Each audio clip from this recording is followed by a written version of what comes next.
To understand Pennsylvania's anthracite history in its totality, we must first look back to the founding of our country.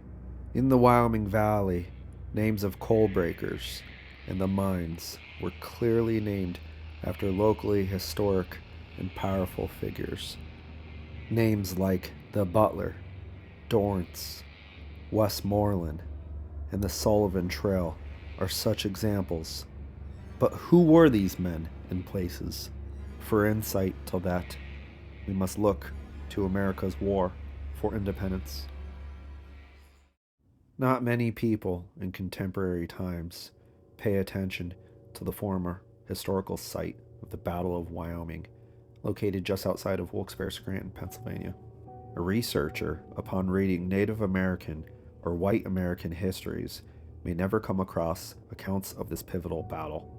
Sadly ironic, the actual battlefield site in northeastern Pennsylvania, which has been built on and subsequently forgotten, historical texts frequently leave out the events of the Battle of Wyoming and accompanying massacre, a small ancient rock where over a dozen American rebels were bludgeoned to death at the hands of a Native American squaw after the battle, now with an aged cast iron grate over it, is one of the few preserved items from the massacre and battle itself. Busy Route 11, old coal mine sites, neighborhoods, and businesses all crisscross over the entire Revolutionary War battle site. This battle and its following massacre were bloodier than and just as horrific as the infamous Little Bighorn Massacre. Over 300 American militiamen fighting against the British rule during the American Revolution were gunned down by hundreds of Tories and Six Nations Iroquois on July 3, 1778. The American revolutionaries, mostly composed of pre-teenaged children and elder fighters, were targeted by the Tories and their accompanying mercenaries. Against the advice of a regular army colonel who just happened to be in the Wyoming Valley during this battle, an anxious militia commander, Colonel Butler, decided to confront the Tories and native forces on that hot July day. The American rebel attack would prove disastrous, leading to the virtual slaughter of this Connecticut unit. Thousands of American settlers fled in absolute pandemonium after learning of the massacre, which boosted the morale for the British, Tories, and warring factions of the Six Nations of Iroquois.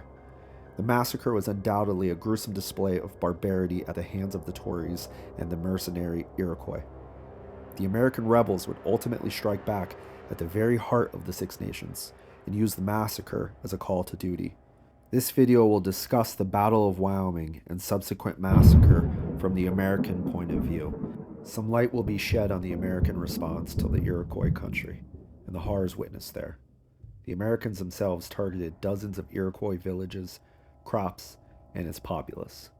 This truly was a reciprocal type of fight in the frontiers of Pennsylvania and New York. The Wyoming Valley is nestled amongst the endless mountains of northeastern Pennsylvania. The once thriving but now economically deprived cities such as Wilkes-Barre, Scranton, Pittston, 44, and Kingston are located in this valley. Tens of thousands of people travel throughout this portion of Pennsylvania daily on Interstate 81 and Route 11, not realizing the land they are traveling over once witnessed a brutal, bloody battle in July of 1778. Unlike today, before and during the American Revolution, the Wyoming Valley was considered wilderness country. Connecticut settlers were the first white settlers to occupy the Wyoming Valley. There would be a miniature civil war between Pennsylvanians and the Connecticut settlers over land disputes in the valley, which was once known as the Yankee-Pennamite Wars. These small conflicts arose over how Pennsylvania lands were sold. Any colony could purchase land for £5 per 100 acres, which led to huge rivalries and disputes. The Connecticut settlers built living quarters outside of the present-day North End section of Wilkes-Barre along the Susquehanna River in 1762. This early settlement was overrun by Iroquois natives in 1763, resulting in a massacre which caused the settlers to flee until 1769. The Connecticut settlers, which were virtually cut off from their home state by several hundred miles, were in a precarious position. Hostile Native Americans weren't the only security concern for these settlers. Pennsylvania colonists, too, saw these Connecticut colonists as invaders. In addition to all of these woes, their home state government would only lend minimal resources to their faraway territory. Conflict was something frontiersmen from this area became accustomed to in their daily lives. Horace Hayden in 1895 stated, "During the years preceding the Revolutionary War, from 1769 till 1775, so frequent were the conflicts resulting in bloodshed within the town of Westmoreland, present-day Wilkes-Barre, that it may be said to have been in a state of continual war. It was a repetition of the experience of their New England ancestors, who went to the plow and church with the trusty rifle slung over their shoulder. These Connecticut settlers grew accustomed to ambushes, or may have experienced while on the Iroquois trails which crossed through the valley. The Connecticut Assembly, despite the baggage brought along, incorporated Westmoreland, again Wilkes-Barre and its surrounding areas, as an official Connecticut county." The American Revolution would forever change the dynamic of the Wyoming Valley for its Connecticut inhabitants and other American rebels. The Connecticut settlers threw their support behind the American Revolutionary cause. The bickering forces would temporarily put their feuds and open hostilities aside with the Pennsylvanian inhabitants over the Wyoming Valley settlement issue, that is, the Yankee-Pennamite War. To defend the remote, dense wilderness surrounding the desolate Wyoming Valley, a small amount of forts would be erected for its defense. In the summer of 1774, 5 forts were built for this defense. Fort Jenkins, located in present-day Pittston, Pennsylvania, Fort Wilkes-Barre, Plymouth Fort, Forty Fort, and Fort Wintermoot. If these forts were gravely threatened, the nearest help was over 60 miles away in either east or west directions. To add to the complicated scenario faced by the Wyoming Valley, the nearest forts were not exactly sympathetic or openly friendly to the Connecticut settlers, for they were seen as intruders by native Pennsylvanians. These forts were rather primitive, surrounded by logs consisting of roughly 15 feet and sharpened at the tip. Gates of 1 or 2 were the means in and out of the fort, which also had dwellings for the settlement inhabitants. 2 companies of able-bodied men were assembled to help the American rebel cause in the summer of 1776. Until they were properly given marching orders, they would stay and defend the Wyoming Valley against any possible enemy intrusion. If called away to help the ailing George Washington's army, the Wyoming Valley could be exposed to possible enemy intrusion and could risk being devastated. These 2 companies were in fact called up by Congress and were sent to help Washington in New Jersey in December of 1776. The defeat of the Americans at Brandywine caused the original defenders of the Wyoming Valley to be with Washington for an indefinite amount of time. With all the able-bodied men away fighting, Westmoreland, again present-day Wilkes-Barre, and the entire Wyoming Valley were placed in a precarious position. The Westmoreland records quote the settlers as saying, "There was no peace, no security at Wyoming." The Connecticut Assembly raised the 24th Regiment of Connecticut Militia in response to home defense of the Wyoming Valley. The defenders were mostly elderly men and very young adolescents, which were too young or too old to have helped Washington properly out east. These ragtag group of men even had to purchase their own weapons for the defense of Westmoreland. The 2 biggest players in this militia unit were Colonel Zebulon Butler, Lieutenant Colonel Nathan Dennison. Several hundred militiamen were identified and put into service for the common defense of the Wyoming Valley. The Iroquois Nation, 6 members strong by 1778, was not sitting idly by during the American Revolution. In fact, they saw this English Civil War as an opportunity to turn the tide of the American settlement. The British government, however, did not permit their native allies to act as proxies against the Americans. Previously, before the American Revolution, the original Wyoming settlement was wiped out by the Iroquois in 1763. The Seneca chief, known as the Old King, defended his warring on the settlers. For they have taken their land from us. The British government and military, being opportunists during the Revolution, knew of the ill feelings held against the Wyoming Valley settlers by the Six Nations. The old king, aided by the British bounty offering of American scalps taken during any hostilities, saw the Americans as vulnerable in the Wyoming Valley and other Susquehanna River lands during 1778. Disenfranchised Tories made up a large proportion of the white settlers living in the rural lands between the Wyoming Valley and New York State, which was where the Six Nations would be commencing their attack on the Connecticut settlers. They sided with the Native Americans during this time period against their common enemy. In the spring of 1778, when the weather began to cooperate, the Iroquois mounted 4 bloody raids against settlements on the west and north branches of the Susquehanna River. These raids targeted everyone from women till children and left a total of 61 Americans dead. The natives were readying for a raid right into the heart of the Wyoming Valley, with an attack on the forts and any rebel forces they came across on the way down from the north. The Tories, which were less than the high amount of Iroquois, were headed by Sir John Johnston's Royal Greens. Seneca scouts informed the English commander, John Butler, of the American rebels' precarious, threatening position. The Loyalists and Tories could not pass on this once-in-a-lifetime situation. The Iroquois and their allies canoed down the Susquehanna River, departing from Athens, New York. Their true base of operations was at Fort Niagara. On June 30th, 1778, anywhere from 900 to 1,200 Iroquois and Tory warriors began their attack on the top portion of the Wyoming Valley. With little effort, Fort Wintermoot, one of the 5 forts in the valley, was overtaken. It was long believed to have been held by a high concentration of Loyalists, and it was no surprise for many in Westmoreland when it fell. The defenders of Wintermoot were given a free pass to continue with their lives if they promised not to take up arms against the crown for the remainder of the conflict.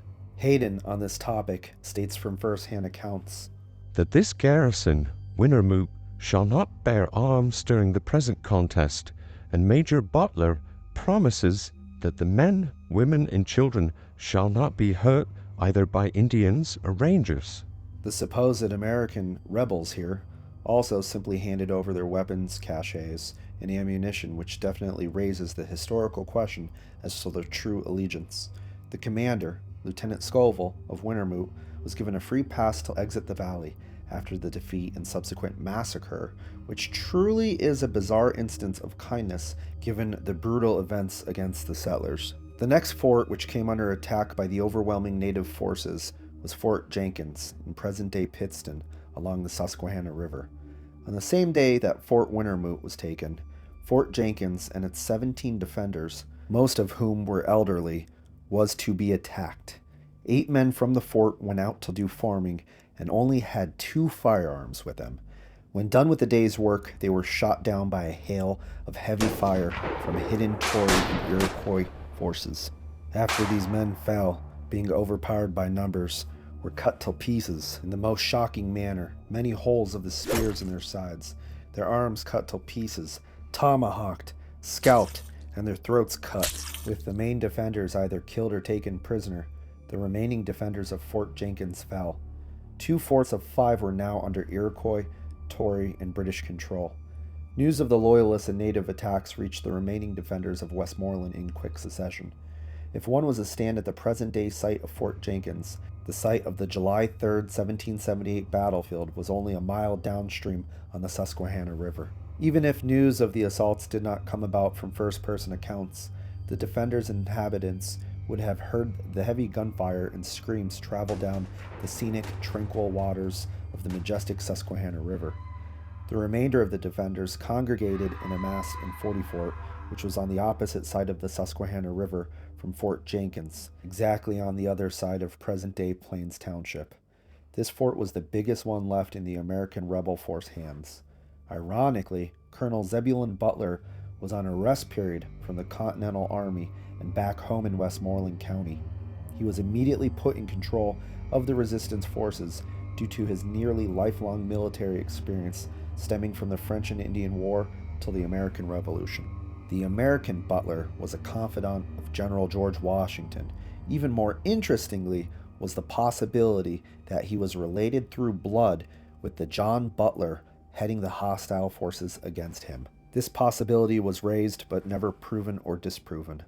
One could hardly imagine the sense of possible doom surrounding the last defense of the Wyoming Valley defenders. Here they were, several hundred miles from their home government. 2 out of 5 of their tactical land defenses were wiped out in one single day, and questionably allied people surrounded them completely. Then the enemy came for them. The Loyalists and natives demanded the surrender of Americans in the fort, but they refused. Their situation truly was dire. Colonel Zebulon Butler advised that they wait for 2 American rebel companies of reinforcements under the command of Spaulding and Franklin, which were expected at any day. Other leaders of other companies agreed with Butler, such as Colonels Dennison and Dorrance, but Butler caved in to the tactic of surprising the Iroquois and Loyalists with a fast strike outlined under Lieutenant Colonel Lazarus Stewart. This was undoubtedly a risky move, but was worth the gamble, Butler must have believed. Otherwise, he would not have committed his forces to vulnerability as opposed to safety behind the walls of Forty Fort. Leaving the safety confines of their fort was a decision that would haunt the county of Westmoreland and the Wyoming Valley settlers for the rest of their lives. At roughly 3 p.m. on July 3rd, 1778, the Americans went out in search for the enemy. Their line extended from the shores of the Susquehanna River to over a quarter of a mile westward in present-day Wyoming and near Exeter. Colonel Zebulon Butler held a right flank while Dorrance and Dennison held the left flank while moving.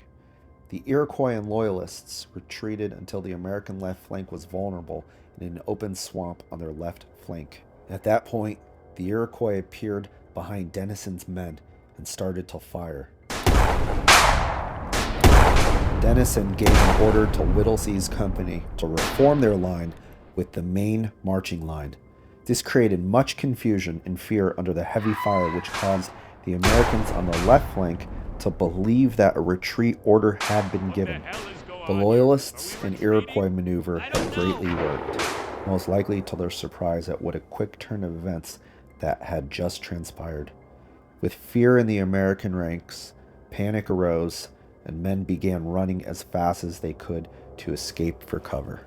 The 300-man strong American rebel force, fleeing from over 1,000 Iroquois and Loyalists, were now easy prey.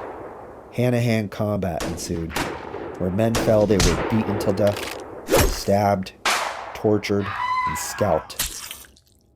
Americans pleading for their lives were looked at with a cold heart and slaughtered. Keep in mind that most Americans present at this battle were either elderly or were mere children. All while this slaughter was going on, the opposing force had more favorable casualty rates. Only 2 white Loyalists fell that day and about a dozen Iroquois.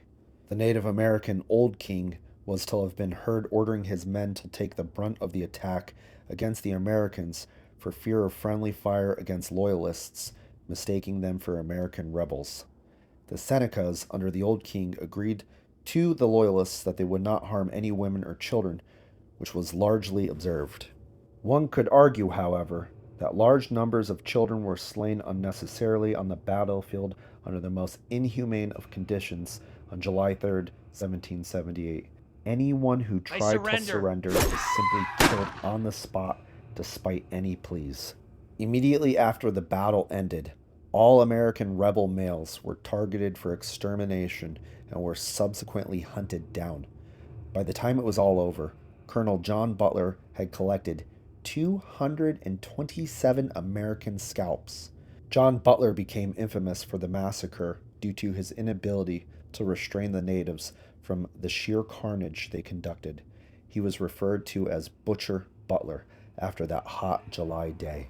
One of those scalps was that of Lieutenant Colonel Stewart, who called for the Americans to face off with their adversaries with a surprise attack outside of the fort. The British government paid $10 a scalp. There was 182 Americans that were combatants, which led to 45 additional scalps as being unaccounted for as to where they came from. This was total warfare in its ugliest, most evil, unrelenting form. The Wyoming Valley was abandoned once again, just as it was in 1763, but this time the warfare was on a much more grand level.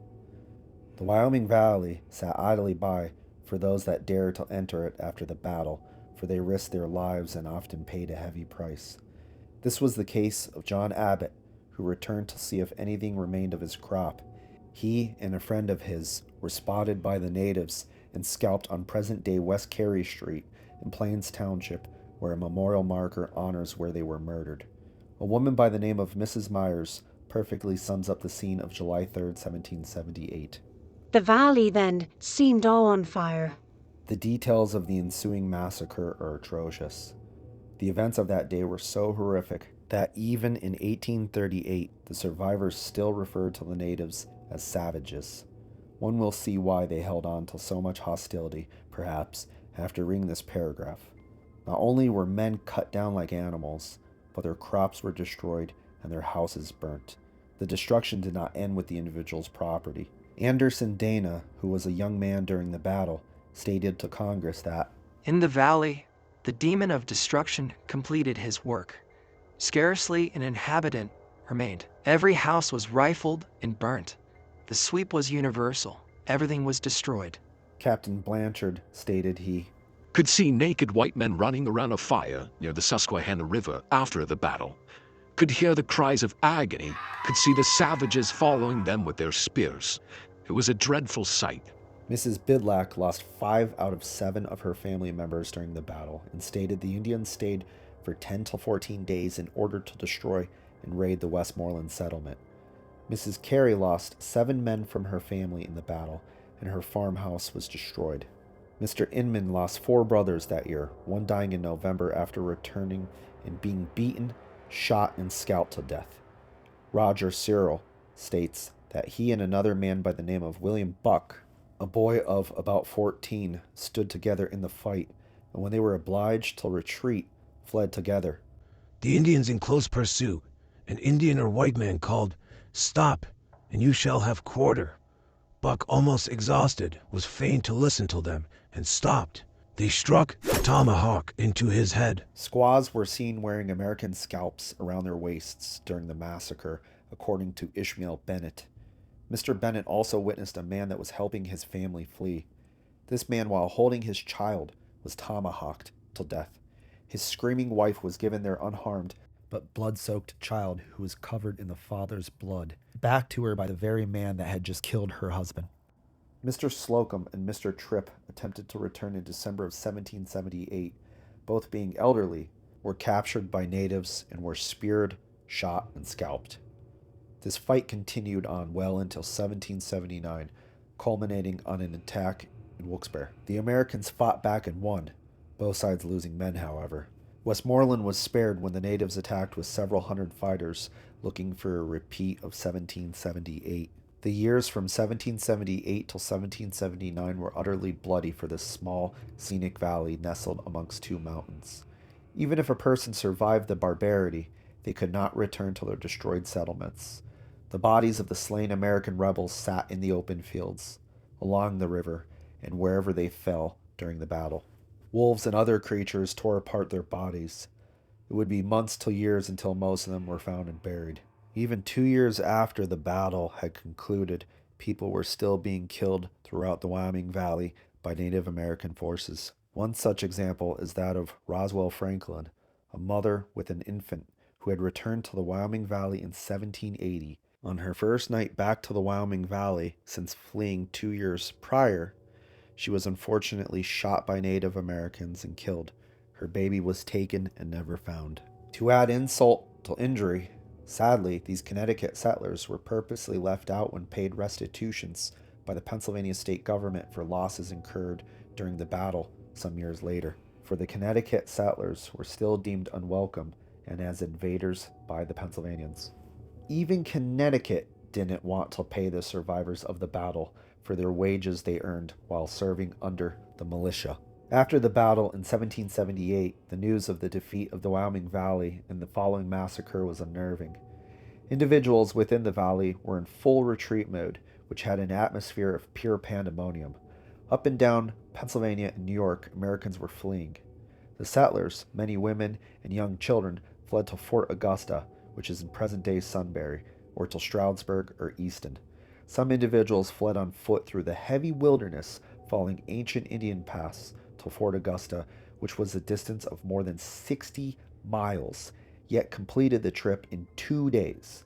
One can imagine that pure adrenaline coursed through their veins when trekking through native lands, which also had the possibility of being infiltrated with loyalists. Paranoia was surely to be in the atmosphere of central and eastern Pennsylvania during this time period. Along the western branch of the Susquehanna River, settlers that had been previously unwilling to evacuate their lands after American scouts had warned them had a change of heart. After learning of the huge loss and the near total destruction of the male population in Wyoming, settlers packed up what they could and fled in a panic, leaving behind crops, barns, and their homes.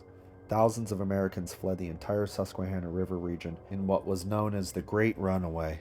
The American soldiers serving under General Washington were in utter disbelief as to what had befallen their homes and families. Many simply believed it to be a rumor, simply due to the fact that it was such an apparent, brutal, sensational, and brazen attack. Many soldiers clearly and understandably within Washington's ranks wanted revenge against the Six Nations once they had learned that the news was in fact true.